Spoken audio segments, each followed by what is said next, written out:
الحمد لله رب العالمين والصلاة والسلام على رسوله الكريم محمد وعلى آله وأصحابه أجمعين وعلى من تبعهم بإحسان إلى يوم الدين اما بعد۔ حضرات محترم، یہ ضروریات دین کورس کا سبق نمبر 52 ہے۔ اس کا موضوع ہے حج کا ثواب اور مسنون طریقہ۔ محترم سامعین، حج اسلام کے 5 بنیادی ارکان میں سے ایک رکن ہے۔ جیسے عمارت ستونوں کے بغیر نہیں بن سکتی، ایسے ہی حج کے بغیر اسلام مکمل نہیں ہوتا۔ اللہ تعالیٰ کا ارشاد ہے وَلِلَّهِ عَلَى النَّاسِ حِجُّ الْبَيْتِ مَنِ اسْتَطَاعَ إِلَيْهِ سَبِيلًا وَمَن كَفَرَ فَإِنَّ اللَّهَ غَنِيٌّ عَنِ الْعَالَمِينَ۔ اور لوگوں میں سے جو لوگ اس تک پہنچنے کی استطاعت رکھتے ہوں، ان پر اللہ کے لیے اس گھر کا حج کرنا فرض ہے، اور اگر کوئی انکار کرے تو اللہ دنیا جہان کے تمام لوگوں سے بے نیاز ہے۔ نبی اکرم صلی اللہ علیہ وسلم کا ارشاد ہے حج مبرور کا بدلہ جنت کے سوا اور کچھ نہیں۔ حج مبرور سے مراد وہ حج ہے جو اخلاص کے ساتھ سب احکام کی رعایت کرتے ہوئے بہترین طریقے سے کیا جائے۔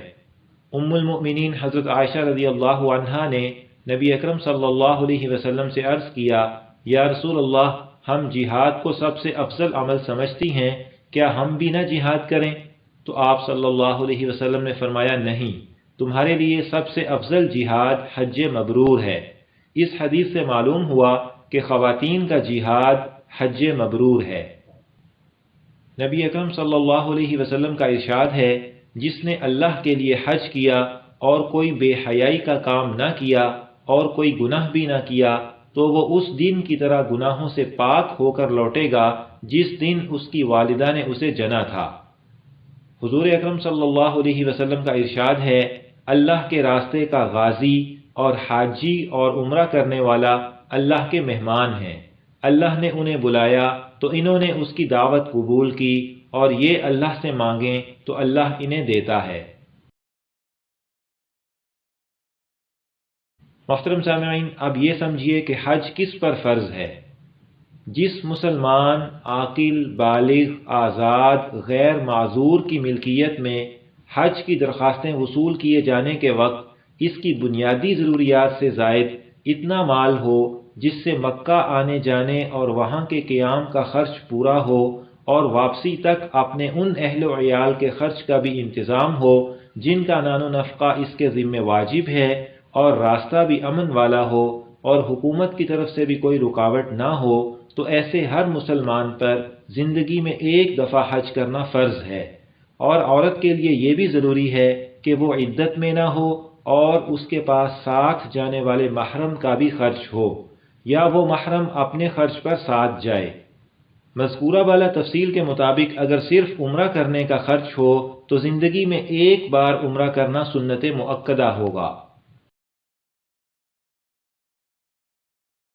محترم سامعین، اب حج کی قسمیں، مہینے اور ایام سمجھیے۔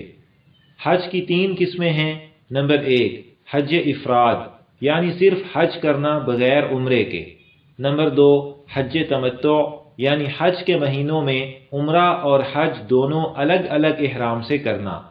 نمبر 3، حج قران، یعنی عمرہ اور حج دونوں ایک احرام سے کرنا۔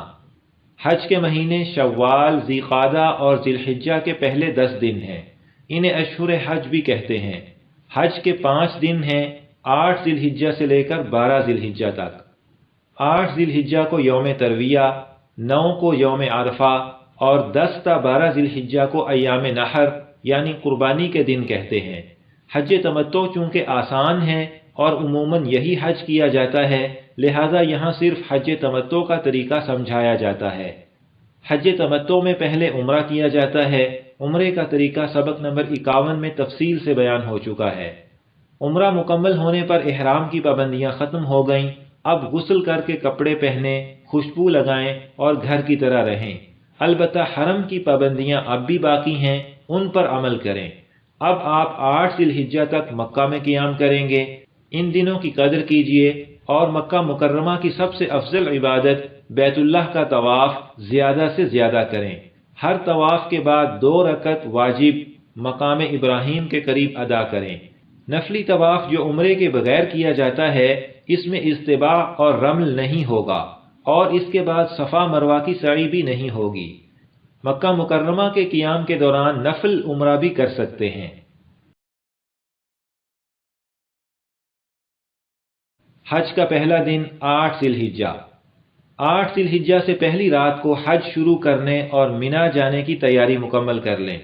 سر کے بال سنواریں، مونچھیں، ناخن، بغل اور زیر ناف بال صاف کر لیں۔ 8 ذی الحجہ کی صبح کو اپنی قیام گاہ سے حج کا احرام باندھیں۔ احرام باندھنے کا طریقہ سبق نمبر 51 میں بیان ہو چکا ہے۔ یہ احرام چونکہ حج کا ہے لہذا اس میں حج کی نیت کریں۔ زبان سے کہنا چاہیں تو یہ الفاظ کہہ لیں: اللہم انی ارید الحج فیسرہ لی وتقبلہ منی۔ اے اللہ، میں حج کی نیت کرتا ہوں، اسے میرے لیے آسان کر اور یہ مجھ سے قبول فرما۔ اب احرام کی پابندیاں شروع ہو گئیں جن کی تفصیل سبق نمبر 51 میں بیان ہو چکی ہے۔ احرام باندھنے کے بعد 4-5 دن کا ضروری سامان ساتھ لے کر مینا روانہ ہو جائیں۔ 8 ذی الحجہ کو مینا میں کوئی خاص عبادت نہیں، فرض نمازیں اپنے وقت پر باجماعت ادا کریں اور تلبیہ اور دوسرے نیک اعمال کرتے رہیے۔ حج کا دوسرا دن 9 ذی الحجہ۔ 9 ذی الحجہ کی فجر سے لے کر 13 ذی الحجہ کی عصر تک ہر فرض نماز کے بعد 1 مرتبہ تکبیر تشریق کہنا واجب ہے۔ مرد حضرات بلند آواز سے اور خواتین آہستہ آواز سے کہیں۔ 9 ذی الحجہ کو طلوع آفتاب کے بعد عرفات روانہ ہو جائیں۔ اگر زوال سے پہلے عرفات پہنچ گئے تو زوال تک بقدر ضرورت آرام کرنے میں کچھ حرج نہیں۔ زوال کے قریب غسل یا وضو کریں اور زوال ہوتے ہی وقوف عرفات شروع کر دیں۔ میدان عرفات کی حدود کے اندر رہنے کا خاص خیال رکھیں۔ عرفات میں ٹھہرنا حج کا سب سے بڑا رکن ہے۔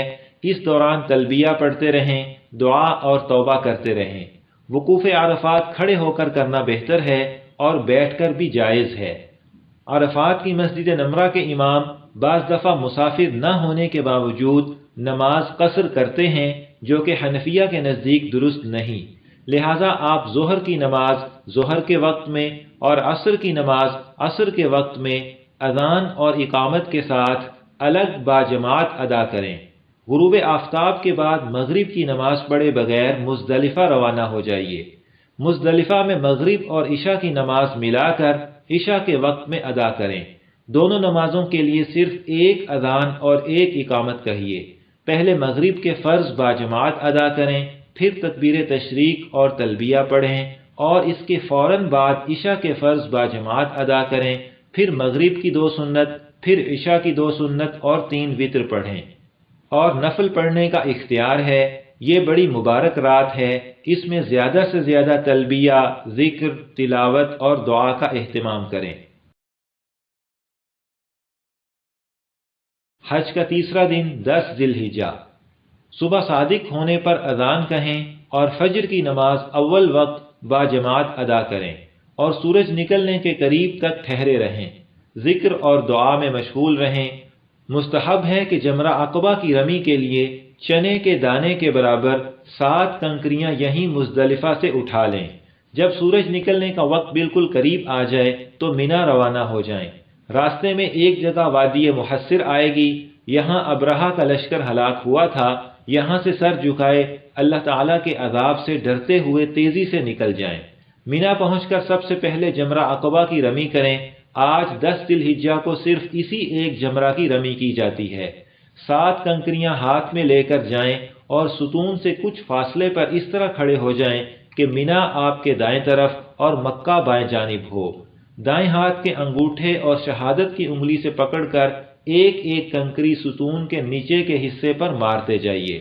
کنکری کا ستون کے گرد قائم احاطے میں گر جانا کافی ہے، ستون کو لگنا ضروری نہیں۔ کنکری پر بسم اللہ، اللہ اکبر کہیے۔ تلبیہ جو اب تک برابر پڑھتے آ رہے تھے، آج جمرہ عقبہ کی رمی کی ابتدا کرتے ہی اس کا سلسلہ ختم ہو جاتا ہے۔ اب تلبیہ بند کر دیں اور دوسرے اذکار سے زبان تازہ رکھیں۔ رمی سے فارغ ہو کر دعا کے لیے نہ ٹھہریں، بغیر دعا کے خیمے میں واپس آ جائیں اور قربانی کی تیاری کریں۔ حج تمتع یا حج قران کرنے والے حاجی پر حج کی قربانی بطور شکر واجب ہے، اور عید الاضحیٰ کی قربانی کی شرائط اگر آپ میں پائی جاتی ہیں تو وہ بھی واجب ہے۔ ان دونوں قربانیوں کے لیے 3 دن مقرر ہیں، 10 یا 11 یا 12 ذی الحجہ۔ جب قربانی ہو چکنے کا یقین ہو جائے تو سر کے بال حلق یا قصر کریں۔ حلق اور قصر کی تفصیل سبق نمبر 51 میں بیان ہو چکی ہے۔ حلق یا قصر کے بعد بیوی سے ہم بستری کے علاوہ احرام کی سب پابندیاں ختم ہو گئیں۔ اب وضو یا غسل کر کے عام لباس پہن لیں اور مکہ جا کر طواف زیارت کریں۔ طواف زیارت وقوف عرفہ کے بعد دوسرا اہم رکن ہے۔ اس کا وقت 10 ذی الحجہ کی صبح صادق سے لے کر 12 ذی الحجہ کے غروب آفتاب تک ہے، لیکن طواف زیارت رمی، قربانی اور حلق یا قصر کے بعد کیا جاتا ہے۔ طواف زیارت کا طریقہ وہی ہے جو عمرے کے طواف کا بیان ہو چکا۔ اس کے پہلے 3 چکروں میں رمل کریں۔ اگر عام لباس میں کریں تو اجتباء نہ کریں، اور اگر احرام کی چادروں میں کریں تو اجتباء بھی کریں۔ طواف کے بعد 2 رکعت نماز، ملتزم پر دعا، زمزم پینا اور دعا کرنا، پھر حجر اسود کا استلام یا اشارہ کر کے صفا مروہ کی سعی کریں، جیسے عمرے کے بیان میں تفصیل آ چکی ہے۔ سعی سے فارغ ہو کر مینا آ جائیں اور رات یہیں گزاریں۔ حج کا چوتھا دن 11 ذی الحجہ۔ 11 ذی الحجہ کو زوال کے بعد تینوں جمرات کی رمی کریں۔ پہلے جمرہ اولا، پھر جمرہ وسطیٰ اور پھر جمرہ عقبہ پر ساتھ ساتھ کنکریاں ماریں۔ یہ رمی زوال کے بعد غروب آفتاب سے پہلے سنت ہے۔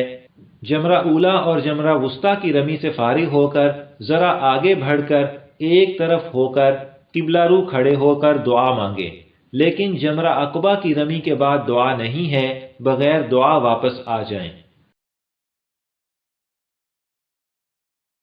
حج کا 5واں دن 12 ذی الحجہ۔ 12 ذی الحجہ کو زوال کے بعد غروب آفتاب سے پہلے تینوں جمرات کی رمی کریں۔ اس کی وہی تفصیل ہے جو 11 ذی الحجہ کی رمی کی ہے۔ 12 ذی الحجہ کی رمی کے بعد آپ کو اختیار ہے خواہ مینا میں قیام کریں یا مکہ مکرمہ واپس آ جائیں، لیکن بہتر یہ ہے کہ 13 ذی الحجہ کو زوال کے بعد تینوں جمرات کی رمی کر کے مکہ آئیں۔ اب حج کے اعمال میں سے صرف ایک عمل باقی ہے، یہ کہ مکہ مکرمہ سے رخصت ہوتے وقت طواف وداع کریں۔ اس کا طریقہ عام نفلی طواف کی طرح ہے۔ اگر طواف زیارت 10 ذی الحجہ کو نہیں کیا تو 11 یا 12 ذی الحجہ کے غروب آفتاب سے پہلے پہلے کر لیں۔ حج کے 3 فرض ہیں: احرام، وقوف عرفہ، طواف زیارت، اور 6 واجبات ہیں: وقوف مزدلفہ، رمی، قربانی، حلق یا قصر، سعی، طواف وداع۔ باقی کام سنت یا مستحب ہیں۔ محترم سامعین، یہاں پر ضروریات دین کورس کا سبق نمبر 52 مکمل ہوا۔ انشاءاللہ تعالی سبق نمبر 53 کا موضوع ہوگا مکہ مکرمہ اور مدینہ منورہ کی زیارتیں۔ اللہ تعالیٰ سے دعا ہے ہمیں بار بار حج بیت اللہ کی سعادت نصیب فرمائے، آمین۔